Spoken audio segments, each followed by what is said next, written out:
Efi Dedes ka reaguar ashpër pas varrimit të vëllait të gjestit, duke u shprehur kundër mënyrës se si disa vipa u paraqitën në këtë ceremoni. Ajo i ka cilësuar ata si persona të pacip, të cilët, sipas saj, nuk erdhën për të dhënë ngushëllime të sinqerta, por për të përfituar nga tragjedia e familjes.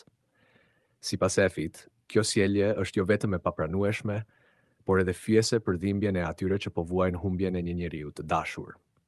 Në fjalën e saj, Efi ka theksuar se nuk është e drejtë që dhimbja e një familjeje të përdoret si sken për protagonizëm dhe interes personal.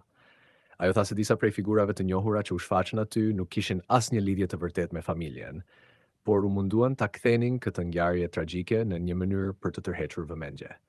Kjo e ka revoltuar atë pasi varrimi duhet të ishte moment qetësie, respekti dhe reflektimi.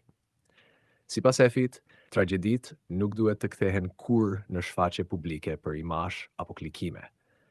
Ajo shtoi se dhimbja është e shenjtë dhe nuk mund të përdoret për interesa personale apo për të mbushur faqet e mediave sociale.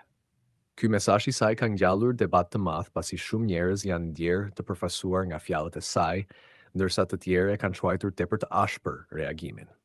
Në reagimin e saj, Efi u kërkoi vipave që të reflektojnë mbi sjelljen e tyre dhe të kuptojnë se nuk është gjithmonë e nevojshme të jenë të pranishëm në çdo ngjarje vetëm për të dukur.